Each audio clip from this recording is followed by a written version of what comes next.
दोस्तों, आज सैनिकों की सौगंध खाई जा रही, सैनिकों की वीर गाथाएं गाई जा रही। कहा कि सैनिकों का धर्म राष्ट्र धर्म होता है और सैनिकों की जाति सैनिक होता है। इसी बीच एक ऐसा चौंकाने वाला मामला है जिसको सुनकर आप हैरान हो जाओगे। यदि आप सर्विंग है, रिटायर्ड है, तो जरूर सुनना।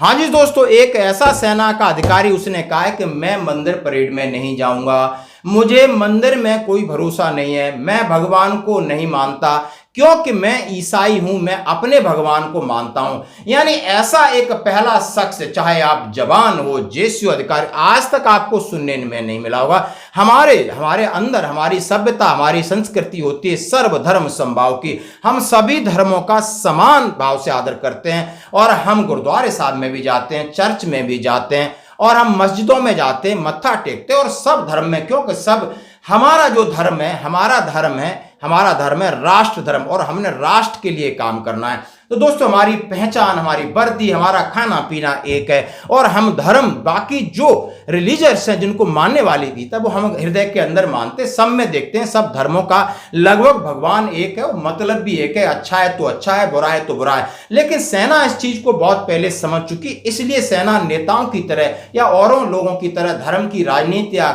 इस तरीके की बातें करना भी शायद गुनाह है। लेकिन एक ऐसा शख्स सामने आया और मामला हाईकोर्ट तक ले गया। हाईकोर्ट में भी उसको फटकार लगाई है, बोला ये आप गलत कर रहे हो और ये सेना के सिस्टम के यानी खिलाफ है, आप ऐसे कैसे सोच सकते हो। फिर भी वो बंदा अड़ा रहा, लेकिन नहीं, फिर उसको क्या किया, उसको बर्खास्त करना पड़ा। क्या ये सही है या गलत, आपको बिल्कुल कमेंट्स करना होगा। क्योंकि बात सेना की हो, सेना की अस्मिता की हो, सेना की एकता की हो, बात सैनिकों की हो, तो सबसे पहले ये बात आती है क्योंकि हमारी सोच, विचार, खाना पीना सब एक जैसा है। हमारे क्या सरनेम है, हम क्या करते हैं, वो अलग विषय हो सकता है, लेकिन हम बहुत भाईचारे के साथ रहते हैं। हम नाम और नमक और निशान के लिए मरते हैं और राष्ट्र हित को सर्वोपरि रखते हैं, जिसके लिए जीवन त्याग कर सकते हैं। तो ये क्या बात है कि हम कहीं जाएं, हम वहां श्रद्धा से मत्था न टेकें। हमारे आप मंदिर लिखा होगा लेकिन सर्वधर्म स्थल लिखा रहता है। सबकी तस्वीरें, सबके आगे हम नतमस्तक होते हैं, सबका हम आदर करते हैं, सबका सम्मान करते हैं। लेकिन ऐसे तत्व,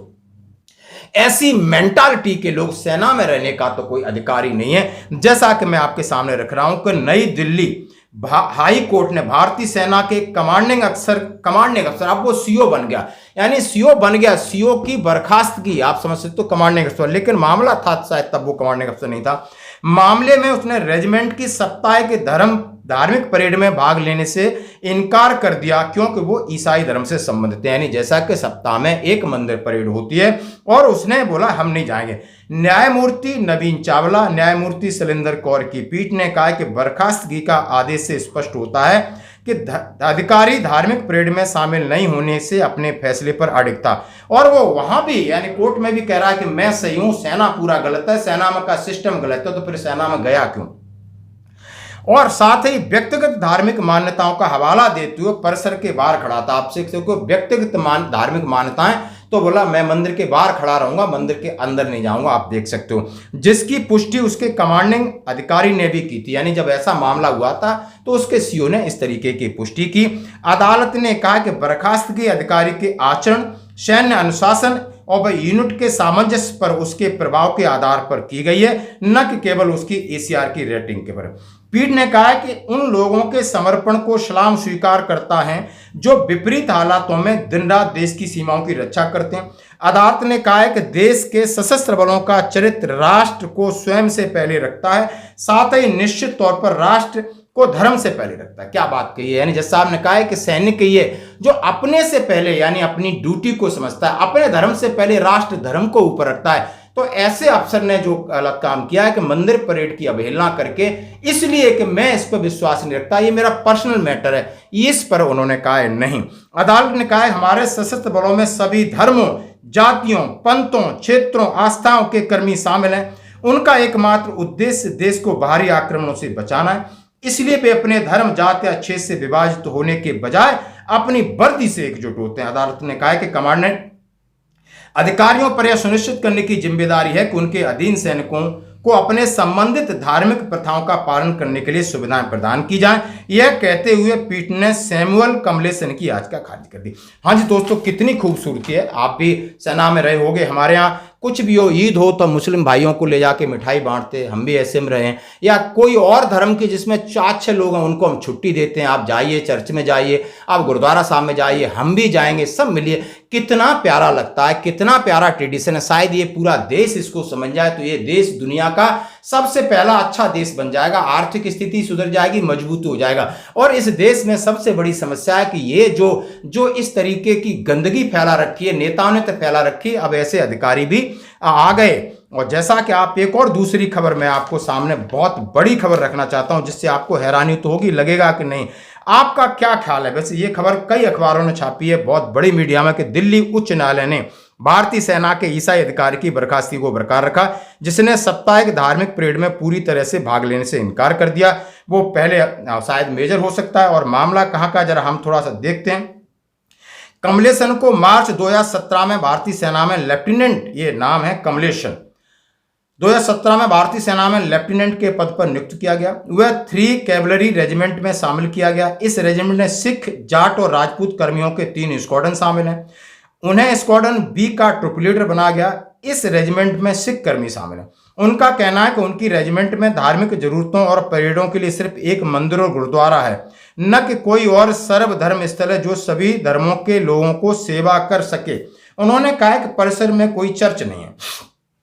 लेकिन दोस्तों, आपको ध्यान रखना होगा, यदि आप अधिकारी हैं, अधिकारियों का धर्म वही होता है जो जवानों का होता है। यानी जवान 99% होते, 1% अधिकारियों को ये शिक्षा दी जाती है। यदि आपके जवान, सपोज करो उसमें पूरे सिख हैं और आप मुसलमान कमांडिंग अफसर हैं, तो आपको सिख धर्म मानना पड़ेगा। आप कैसे भी माने, यानी सेना के हिसाब से जितनी परेड है, जितने प्रोटोकॉल हैं, वो आपको मानना पड़ेगा। और ऐसा बहुत सारे उदाहरण मिलेंगे आपको। और इसी तरीके से इनको कहीं ना कहीं समस्या आई कि वहां पर हिंदू हैं और सिख हैं, बट कोई चर्च की व्यवस्था नहीं। उनका कहना है, जैसा उन्होंने कहा कि अपने सैनिकों के साथ साप्ताहिक धार्मिक परेड और त्योहारों के लिए मंदिरों गुरुद्वारा जाते थे।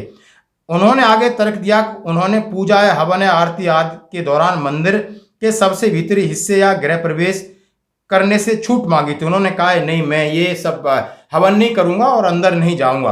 बाकी वो बाहर से की बात कर रहे हैं। उन्होंने और कहा, दूसरी ओर प्रतिवादी ने तर्क दिया कि रेजिमेंटल में शामिल होने के बाद से कमांडेंट और अन्य अधिकारियों द्वारा उनसे रेजिमेंटेशन का महत्व समझाने के लिए कई प्रयासों के बावजूद कमलेशन रेजिमेंटल परेड में शामिल होने विफल रहा। और यह भी तर्क दिया कि बहुत सारे अधिकारियों ने, बहुत सारे हमारे ऐसे बहुत सारे लीजेंड है, उनका उदाहरण दिया कि हम लोग इस पर बिलीव नहीं करते, हमारा धर्म तो राष्ट्र धर्म है, बट यहाँ जो जवान है मंदिर परेड करते हैं वो आपको मानना। लेकिन उन्होंने इस बात को नहीं माना।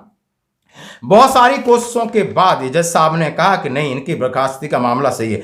रेजिमेंटल तरतीब में उनके खिलाफ मामला दर्ज किया गया, जिसके बाद सेना प्रमुख ने संपूर्ण रिकॉर्ड की जांच की और इस बात से संतुष्ट हुए कि कदाचार के कारण उन्हें आगे सेवा में बनाए रखना चाहिए। मामला सेना प्रमुख के तक जाता है और उन्होंने उनकी पूरी चीजें चेक किया, तब उन्होंने कहा इनको रखना शायद कहीं न कहीं सेना को कमजोर करने वाली बात है। इसलिए याचिका को खारिज करते हुए न्यायालय ने, यद्यप सशस्त्र बलों में रेजिमेंटों के नाम पर ऐतिहासिक रूप से धर्म या क्षेत्र से जुड़े हो सकते हैं, लेकिन इससे संस्थान या इन रेजिमेंटों में तैनात कर्मियों के धर्मनिरपेक्ष चरित्र पर कोई आंच नहीं आती है। इसमें कहा गया है कि ऐसे युद्ध में नारे भी लगाए जाते हैं जो किसी भी बाहरी व्यक्ति को धार्मिक प्रवृत्ति के लग सकते हैं, हालांकि वे विशुद्ध रूप से प्रेरक का कार्य करते हैं, जिसका उद्देश्य सैनिकों के बीच एकता को बढ़ावा देना होता है। साथ ही सशस्त्र बल अपने कर्मियों के धार्मिक मान्यताओं को भी उचित सम्मान देते। बहुत सारे नारे होते हैं, बजरंगबली की जय, बाबा परशुराम की जय, कृष्ण की जय, सत श्री अकाल, कई होते हैं। लेकिन इसका मतलब ये नहीं होता है कि हम ये नारा बोल के उधर जा रहे हैं। हमने दुश्मन पर आक्रमण करना है, उसको मारना है, इसलिए अपना जोश बढ़ाने के लिए करते हैं। हमारा एक बिलीव है, बस वो वहीं तक है। बाकी बिलीव हमारी ट्रेनिंग के ऊपर है, हमारे हथियार के ऊपर है, हमारी सिखलाई के ऊपर है। हम माला लेके नहीं बॉर्डर पर बैठेंगे। समझ रहे हो मेरी बात को? इन्होंने ये बात कहा है। पीठ ने कहा कि कमलेशन ने अपने वरिष्ठ के वैध आदेश की अपेक्षा अपने धर्म को अधिक महत्व दिया, जो स्पष्ट रूप से अनुशासनहीनता करते हैं। उन्होंने कहा, इन्होंने शख्स ने, इस सेना का अधिकारी ने अपनी धार्मिक मान्यताओं को सेना से ऊपर रखा, राष्ट्र से ऊपर रखा, राष्ट्र हित से ऊपर रखा, इसलिए इनको सेना में रहने का कोई अधिकार नहीं। और ये इनडिसिप्लिनरी एक्शन सही है गलत, आप जरूर कमेंट्स करें।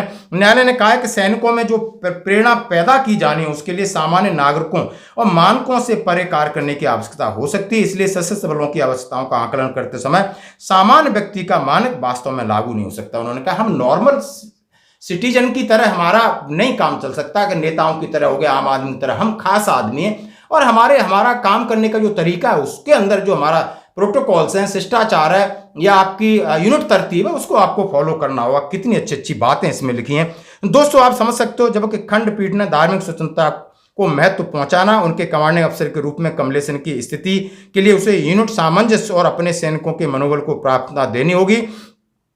इसने कहा कि व्यापक परामर्श और अनुपालन के अवसरों के बावजूद साप्ताहिक रेजिमेंटल धर्म परेड में पूरी तरह भाग लेने से लगातार इनकार करना प्रतिवादी द्वारा उनके साथ जो एक्शन हुआ है, और वो कमांडिंग अफसर भी बन गए तब भी उनका रवैया यही रहा। तो आपकी क्या राय है इसके ऊपर? आप समझ सकते हो कि भविष्य में हम नहीं चाहते कि ऐसा जो मान्यता मानता है वो सेना ज्वाइन करे, वो अपना पार्टी बनाए और कुछ भी कर सकता है, वो किसी भी धर्म का हो, चाहे वो हिंदू है, चाहे वो मुसलमान है, चाहे सिख है, चाहे ईसाई है, चाहे पारसी है। तो उसको इस तरीके से खुद को विभाजित है और आप कमांडिंग अफसर बन गए तो आगे भी जाके आपसे उम्मीद की जा सकती है आप विभाजनकारी आपकी मानसिकता है। आज ऐसे लोगों को सेना से दूर रहना चाहिए। धन्यवाद।